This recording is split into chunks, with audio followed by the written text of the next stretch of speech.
52 pages de mystères, d'histoires captivantes et de découvertes insolites vous attendent dans ce nouveau numéro de Les Récits de l'étrange magazine. Le château, ton mystère demeure dans le cœur du Languedoc. Tu gardes ta spara sous les cieux du Languedoc. Se dresse Rennes le château.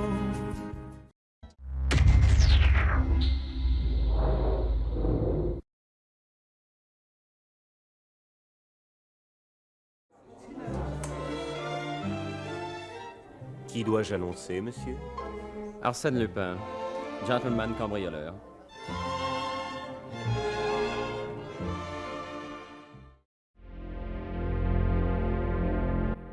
Le monde de l'inexpliqué est vaste et mystérieux. Des légendes ancestrales aux observations d'ovnis, en passant par les phénomènes paranormaux, l'inconnu nous attire et nous interroge. L'exploration de ces mystères nous amène à repousser les limites de notre compréhension et à envisager des possibilités extraordinaires. L'univers regorge peut-être de secrets qui attendent d'être découverts.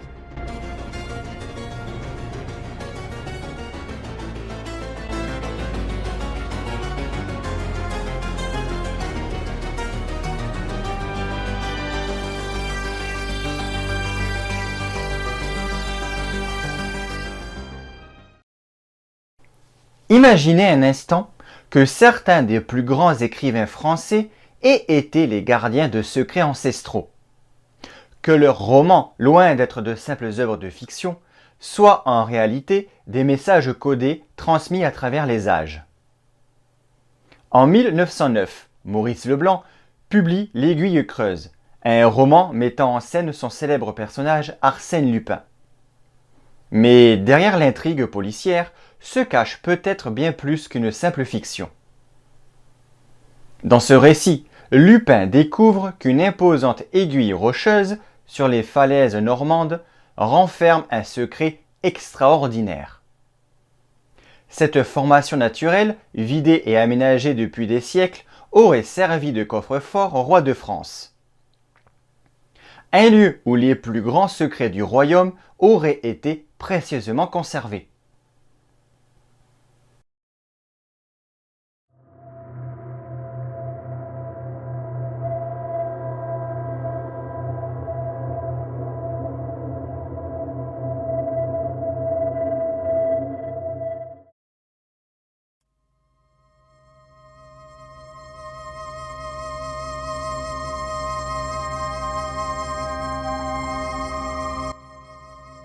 Le 11 décembre 1864, dans la ville portuaire de Rouen, naît celui qui allait devenir l'un des écrivains les plus mystérieux de la littérature française.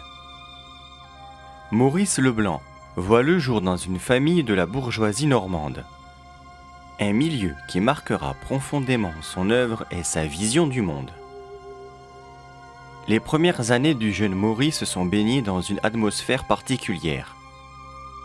Son père, Émile Leblanc, est un armateur prospère, propriétaire d'une entreprise de construction navale.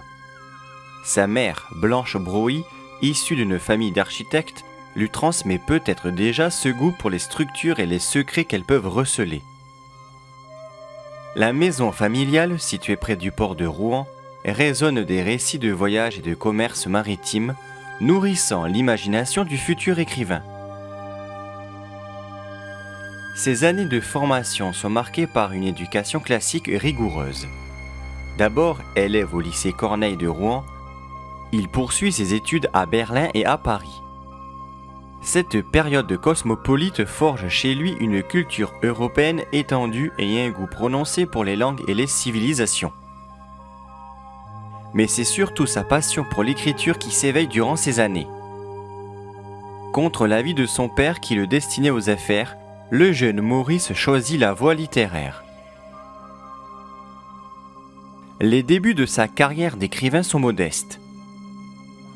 Il s'installe à Paris et publie ses premiers textes dans des journaux, notamment Une femme en 1887. Il fréquente les cercles littéraires, se lie d'amitié avec Guy de Maupassant et s'imprègne de l'atmosphère intellectuelle et artistique de la Belle Époque. Ces années parisiennes sont cruciales. Il y développe non seulement son style, mais aussi ses connexions dans les milieux intellectuels et possiblement ésotériques de la capitale. C'est en 1905 que sa vie prend un tournant décisif. Pierre Lafitte, directeur du magazine Je sais tout, lui commande une nouvelle policière dans la veine de Sherlock Holmes. Leblanc crée alors Arsène Lupin, le gentleman cambrioleur, sans se douter que ce personnage va révolutionner sa carrière et sa vie. Le succès est immédiat, inattendu, et va le conduire à développer toute une série d'aventures autour de son héros.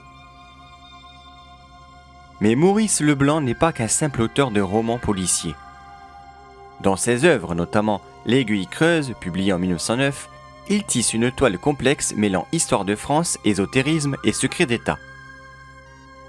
Sa connaissance approfondie de la Normandie, ses recherches historiques minutieuses et ses connexions dans les milieux intellectuels de l'époque suggèrent qu'il était peut-être dépositaire de connaissances dépassant le cadre de la simple fiction.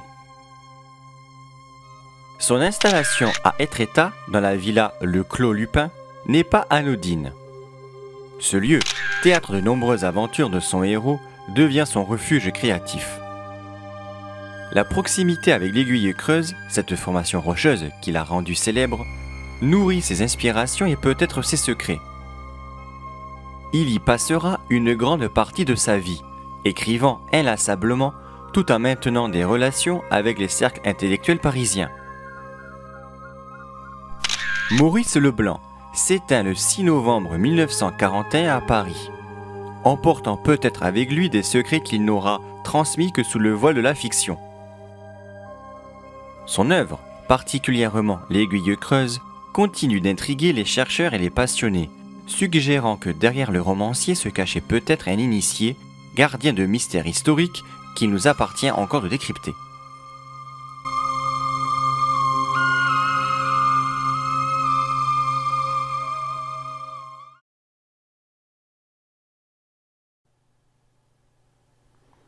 À travers les âges, certains secrets ont été transmis de génération en génération, parfois sous les formes les plus inattendues.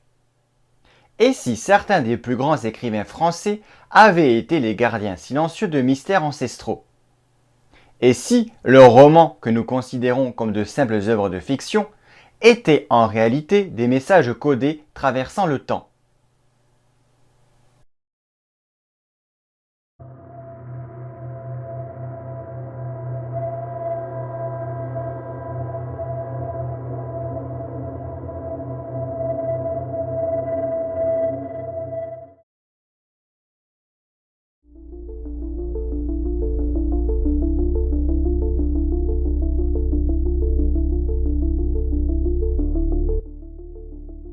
L'intrigue de l'Aiguille creuse se déploie comme une toile complexe dont chaque fil semble tissé avec une intention particulière. Le roman s'ouvre sur une série d'événements mystérieux au château de l'Aiguille, en Normandie. Deux jeunes femmes, Raymonde de Saint-Véran et sa cousine Charlotte, sont témoins d'un meurtre qui va déclencher une cascade d'événements. Le comte de Guèvres, leur père, se trouve au cœur de l'intrigue en raison de documents précieux qu'il conserve et qui attirent l'attention de mystérieux cambrioleurs. C'est dans ce contexte qu'entre en scène Isidore Beautrelet, un jeune lycéen passionné de criminologie, qui va se lancer dans une course-poursuite intellectuelle avec le célèbre Arsène Lupin. Ce dernier, dissimulé sous l'identité du duc de Charmerace, poursuit un objectif bien plus ambitieux qu'un simple cambriolage. Il cherche à percer le secret historique de l'Aiguille creuse. Au cœur du roman se révèle progressivement la véritable nature de l'aiguille d'Étretat. Cette formation rocheuse naturelle, emblématique du paysage normand, cache un secret extraordinaire. Depuis l'époque des rois de France, elle aurait été emménagée en une véritable forteresse souterraine, accessible uniquement par un réseau complexe de passages secrets. Cette cavité, selon le roman, aurait servi de refuge et de trésorerie aux monarques français à travers les siècles. Depuis sa découverte supposée par Jules César lors de la conquête de la Gaule. En examinant attentivement le récit de Maurice Leblanc, on découvre des parallèles saisissants avec le mystère de Rennes-le-Château. La façon dont l'auteur décrit la transformation d'une structure naturelle en coffre-fort parfait résonne étrangement avec les mystères de l'église de Rennes-le-Château. Dans les deux cas, nous sommes face à des lieux qui dissimulent leurs secrets à la vue de tous, utilisant la topographie naturelle comme élément de camouflage. Ah oui, mais regardez, le maître-autel n'est plus maintenant qu'un vulgaire moulage. Or, généralement, l'escalier qui descend au crypte passe sous le maître-autel. Conclusion, c'est en travaillant ici que Lupin a découvert la crypte. Je commence à croire que vous avez raison. Voici une pioche. Ce maître-autel n'étant plus qu'un morceau de plâtre, je propose de l'abattre pour que nous voyions ce qu'il y a dessous. Oh, au point où nous en sommes. Alors, allons-y.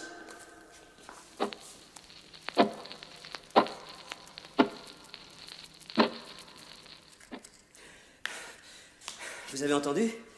Ma pioche a heurté de la pierre dure, celle qui soutient l'autel. Nous approchons.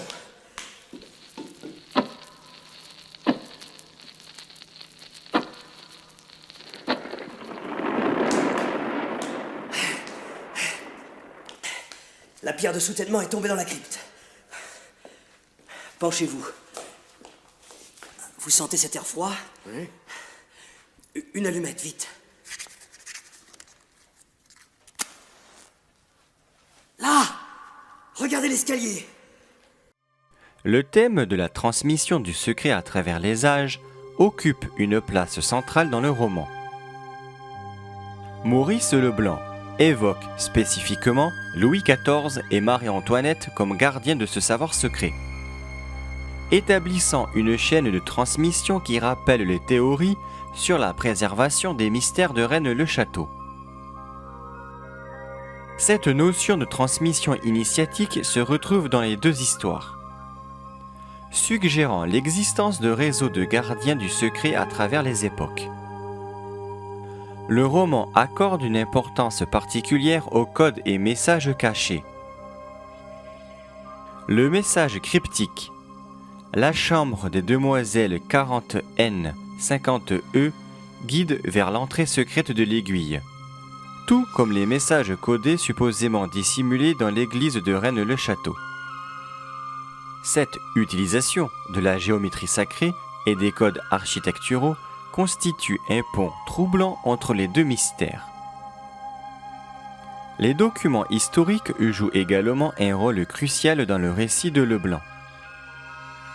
Comme les mystérieux parchemins que l'abbé Saunière aurait découverts à Rennes-le-Château, ces documents sont présentés comme les clés d'un mystère plus vaste, mêlant histoire et secret d'État. L'auteur excelle dans l'art d'entrelacer faits historiques avérés et éléments fictifs, créant une trame narrative où la frontière entre réalité et fiction devient délibérément floue. La dimension géométrique du roman mérite une attention particulière.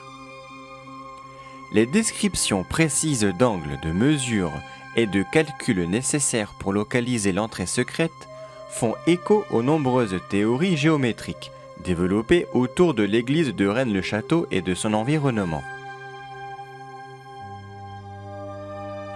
Cette attention aux détails mathématiques et architecturaux suggère une connaissance approfondie des méthodes traditionnelles de dissimulation de secrets. Le trésor lui-même revêt une dimension double particulièrement intéressante.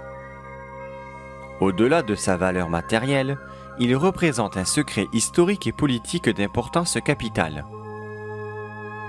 Cette dualité rappelle les théories sur le trésor de Rennes-le-Château, souvent décrit comme ayant une dimension à la fois matérielle et spirituelle, dépassant largement la simple accumulation de richesses. À travers ces multiples couches de lecture, l'Aiguille creuse apparaît comme bien plus qu'un simple roman d'aventure. Il pourrait être interprété comme un manuel codé décrivant des méthodes authentiques de préservation et de transmission de secrets historiques. Les nombreux parallèles avec le mystère de Rennes-le-Château suggèrent soit une coïncidence extraordinaire, soit la connaissance partagée d'un système réel de protection et de transmission de secrets ancestraux. L'aiguille d'Étretat pourrait ainsi être vue comme un reflet littéraire de Rennes-le-Château, les deux sites partageant une même fonction de gardien de secrets dans l'histoire de France.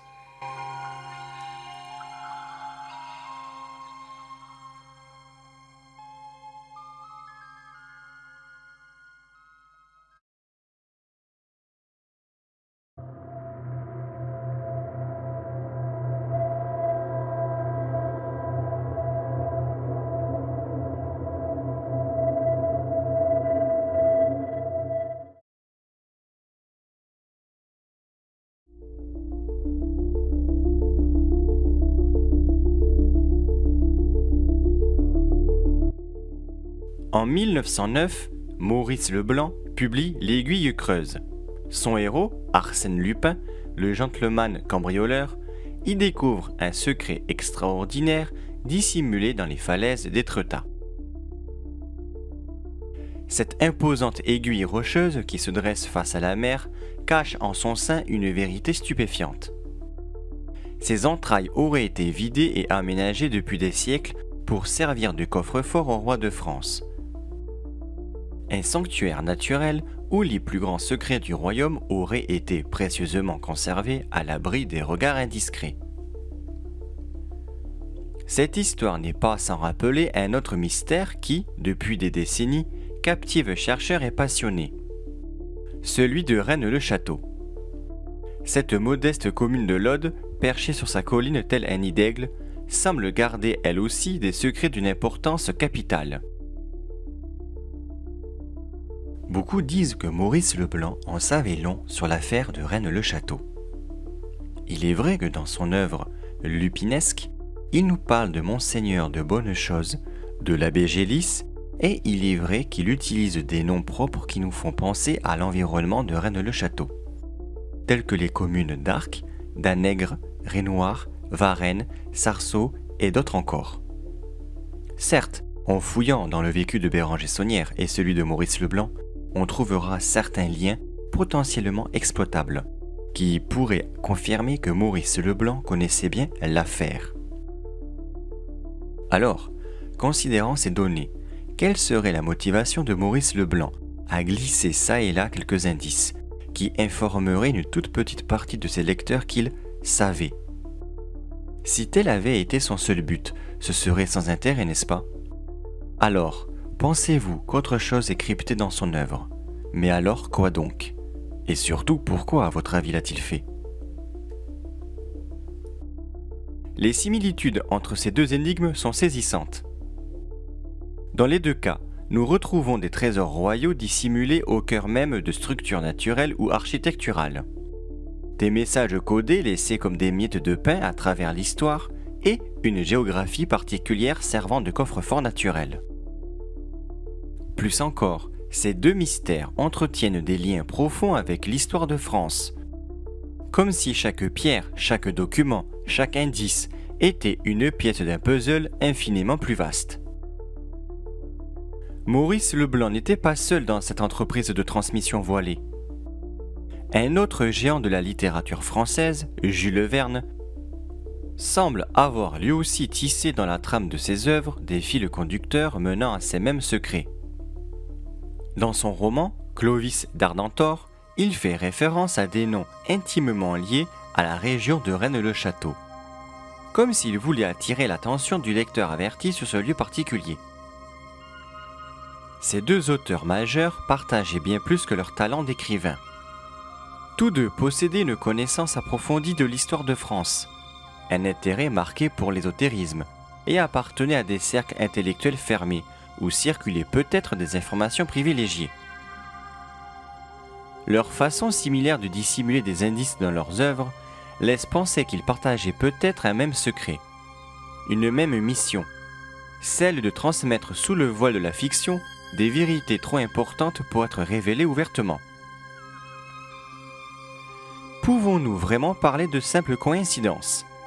Ces hommes de lettres évoluaient dans une époque particulière, la Belle Époque, où ils avaient potentiellement accès à des sources historiques aujourd'hui disparues. Leurs relations sociales incluaient des personnalités liées aux sociétés secrètes et aux milieux ésotériques, des cercles où circulaient peut-être des informations précieuses sur l'histoire cachée de France. L'Aiguille Creuse et Rennes-le-Château apparaissent ainsi comme deux mystères étrangement similaires. Deux lieux géographiquement distants, mais peut-être liés par une même vérité souterraine. Maurice Leblanc a-t-il réellement été le dépositaire d'un secret ancestral? Selon l'auteur Harfeis, qui lui a consacré l'ouvrage Le Code Arsène Lupin, Maurice Leblanc et le savoir perdu, l'écrivain aurait été initié à ce qu'on appelle la tradition. Un savoir ésotérique transmis à travers les âges. Mais qui aurait pu initier Leblanc à ces connaissances secrètes? Deux noms émergent, Papus et Piobe, figures majeures de l'ésotérisme français de l'époque. Un détail troublant vient appuyer cette théorie. Dans L'Aiguille Creuse, l'un des romans les plus célèbres de la saga Lupin, Leblanc fait mention d'un escalier de 357 marches. Un nombre qui, pour les initiés, revêt une signification symbolique particulière. Comment expliquer le choix de ce nombre précis? Pour Harfeis, deux hypothèses se dessinent. Soit Maurice Leblanc en connaissait personnellement la valeur symbolique, soit quelqu'un lui en avait soufflé l'importance. Dans les deux cas, cela témoigne d'une connexion avec les cercles ésotériques de son temps. Son œuvre est-elle, au-delà de la valeur littéraire évidente, des cartes au trésor déguisées en romans d'aventure? La réponse à ces questions se trouve peut-être encore aujourd'hui dans les pages de son livre. Attendant patiemment qu'un lecteur suffisamment perspicace parvienne enfin à décrypter le véritable message qu'il a voulu transmettre à travers les siècles.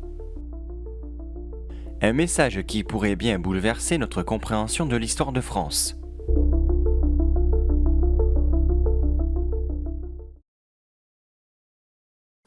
La réponse à ces questions se trouve peut-être encore aujourd'hui dans les pages de son livre, attendant patiemment qu'un lecteur suffisamment perspicace parvienne enfin à décrypter le véritable message que Maurice Leblanc a voulu transmettre à travers les siècles. Un message qui pourrait bien bouleverser notre compréhension de l'histoire de France. Mettez un pouce bleu si cette vidéo vous a plu et abonnez-vous à ma chaîne si ce n'est déjà fait. D'ici là, n'oubliez pas d'explorer l'inexpliqué.